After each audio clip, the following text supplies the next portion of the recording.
Na última semana surgiu algumas notícias sobre o fim de programas policiais. Mas será que isso é mesmo possível? A gente descobre junto nesse vídeo.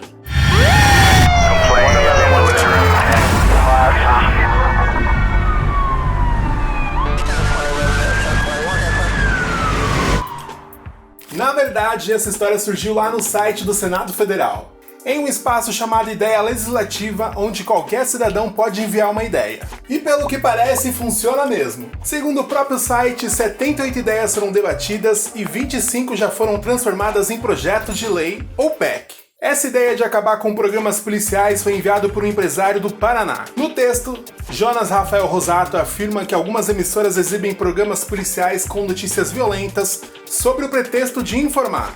O texto também cita que programas desse tipo em horário livre expõem crianças e adolescentes a cenas de acidentes, assassinatos, sangue, perseguições e outras ações que é proibido pelo Estatuto da Criança e do Adolescente. Depois de falar todas essas palavras, eu tenho certeza que esse vídeo vai cair no amarelo do YouTube. O texto também reforça o discurso violento dos apresentadores e entrevistados, que violam a presunção de inocência que é prevista na Constituição. A ideia sugere proibir programas policiais das 6 da manhã até as 22 horas. Para a ideia ser debatida pelos senadores, ela precisa atingir 20 mil assinaturas até outubro. No momento que eu escrevi o roteiro desse vídeo, a ideia já tinha mais de 14 mil assinaturas. Ou seja, muito provavelmente vai bater a meta. Não só pelo número, mas também pela movimentação do próprio Jonas e de outros usuários do Twitter. É claro que existe todo o processo para que isso realmente vire lei, que envolve votação no Legislativo. Mas quais programas se enquadram nesse texto, hein? Com certeza o programa Alerta Nacional e o Alerta Amazonas, apresentado pelo Siqueira Júnior, seriam um dos afetados. E eu tenho que deixar claro nesse vídeo que eu não estou menosprezando o trabalho de ninguém. Aliás, admiro muito o trabalho do cara. Ele conseguiu fazer algo inédito aqui no Brasil.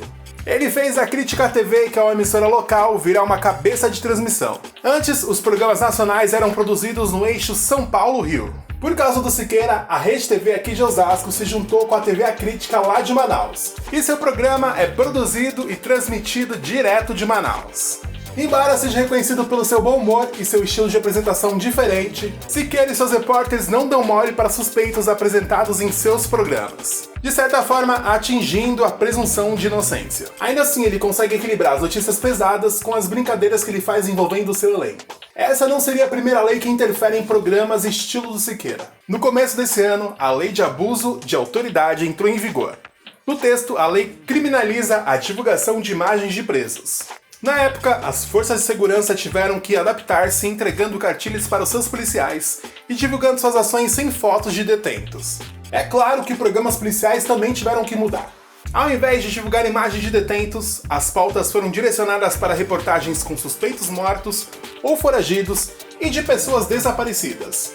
Ou então para reportagens que fogem da cobertura policial, mesmo que o programa tenha policial no nome. Outro programa que entraria para a lista de afetados é o Cidade Alerta do Luiz Bate. E suas versões regionais espalhadas pelo Brasil não ficariam de fora. No mês passado, o programa virou assunto porque exibiu a imagem de um homem morto alegando que ele era agiota. Uma repórter foi enviada para falar com os familiares e, ao vivo, uma das filhas contestou. O Bate foi liso e disse que o mais importante era saber quem tinha matado o homem. A repórter disse que tinha recebido a informação de vizinhos, embora a polícia não tivesse confirmado nada. Outro caso recente do Cidade Alerta foi um envolvendo uma mãe que procurava pela filha desaparecida. O programa recebeu a informação que a moça estava morta e deu a notícia ao vivo para a mãe. Eu não posso colocar o trecho desse vídeo aqui por conta dos direitos autorais da Record. E mesmo se pudesse, não colocaria, porque embora esse vídeo esteja muito pesado, essa cena é extremamente pesada. A Record tentou esconder esse vídeo editando as versões online do programa, mas é possível encontrá-la facilmente na internet. É óbvio que faltou cuidado do programa, ou então uma falha de comunicação. A Record meio que concordou com isso, mesmo que indiretamente. Na semana seguinte, a editora-chefe do programa foi demitida por justa causa.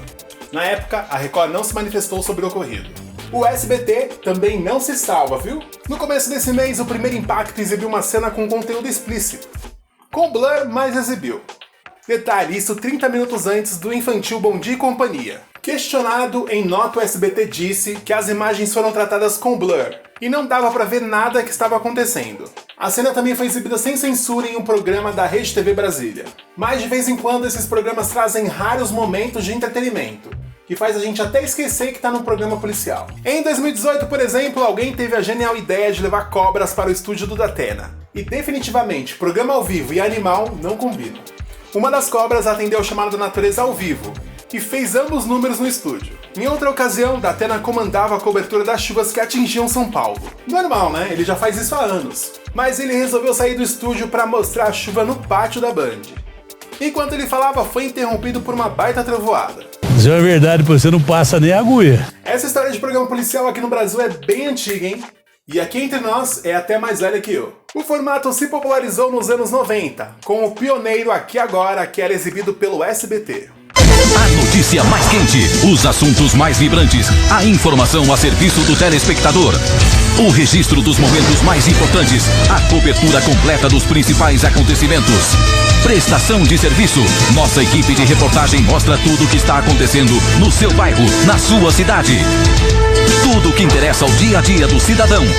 O telejornalismo com mais adrenalina está no Aqui e Agora. Pouca gente sabe, mas o Extinto Aqui Agora contou com nomes conhecidos da TV, como César Tralli, Luiz Batti, Cristina Rocha, Joyce Ribeiro, Celso Russumano e Roberto Cabrini. O programa era exibido no começo da noite e era bem conhecido por mostrar tudo de maneira nua e crua. Tanto que o slogan do programa era um jornal vibrante, uma arma do povo que mostra na TV a vida como ela é. O Aqui Agora também foi pioneiro em usar GC com manchetes sensacionalistas. E o povo fica reclamando dos atuais clickbaits do YouTube. Vai entender. O programa fazia tanto sucesso que ganhava fácil da Globo. Uma edição chegou a atingir 50 pontos no Ibope. O programa era tão sem pé e sem cabeça que em uma época até colocou o lutador Maguila como comentarista de economia. Outro ponto alto era a previsão do tempo apresentada pelo Feliz. As águas vão rolar. Alô pessoal, finalmente mais um final de semana e dessa vez só para São Paulo é prolongado, hein? No texto da ideia de lei enviado pelo Jonas, ele reforça que as principais empresas que exibem programas violentos são as regionais. E quem trabalha com produção sabe o quanto é difícil colocar algo no ar, principalmente jornalismo, ainda mais quando você não tem notícias relevantes para vincular. A prova disso foi o Programa Livre, que foi exibido durante anos em Manaus. A polícia descobriu que o apresentador encomendava mortes para vincular no programa. Essa história é tão maluca que virou uma série da Netflix com 7 episódios. Tá bom, aqui. Isso. O campeão Wallace Souza. Em Manaus nós temos um fenômeno chamado galeras. Eu digo, eu vou ver se eu faço um programa para combater isso. E comecei a fazer o programa de polícia. O Canal Livre era um programa que era líder de audiência, a gente ganhava da Globo, pô. O Wallace começou a ser um herói, assim, visibilidade do público, né? Foi quando ele quis voltar para a política. Ele é o deputado estadual mais votado da história. O Canal Livre, na verdade, era uma grande fachada. Wallace Souza ia para a televisão falar que estava combatendo a criminalidade, na verdade ele estava do lado da criminalidade.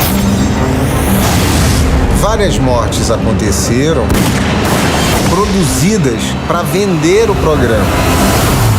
Provocar mortes para ter audiência.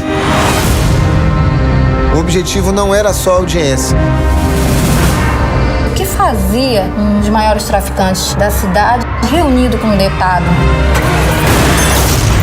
Há ou não há uma campanha sórdida por detrás para politicamente me anular? É uma pessoa de uma bondade que não tem tamanho. Oficialmente foragido. O policial já começou a atirar. Será só uma verdade? Eu acredito que se essa lei for aprovada será com muitos vetos. Primeiro, porque esse tipo de programa dá muito dinheiro.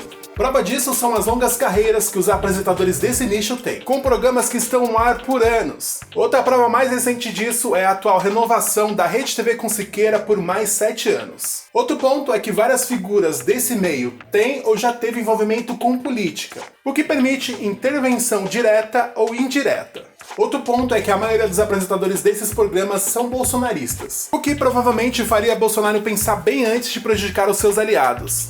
E de novo, se aprovasse seria com vetos. Então, de modo geral, não acredito no fim desses programas. Até porque se essa lei for aprovada, eles vão poder exibir o programa depois das 22. Aliás, o famoso Linha Direta era exibido pela Globo nessa faixa de horário. E aí, qual a sua opinião? Eu vou deixar o link dessa ideia no comentário fixado. Se você quiser assinar, passa lá. Mais uma vez, obrigado pela sua companhia. Não esquece de deixar o gostei nesse vídeo, se inscrever no canal e compartilhar com seus amigos, hein? Ah, e não esquece também de ativar as notificações. Valeu, até a próxima!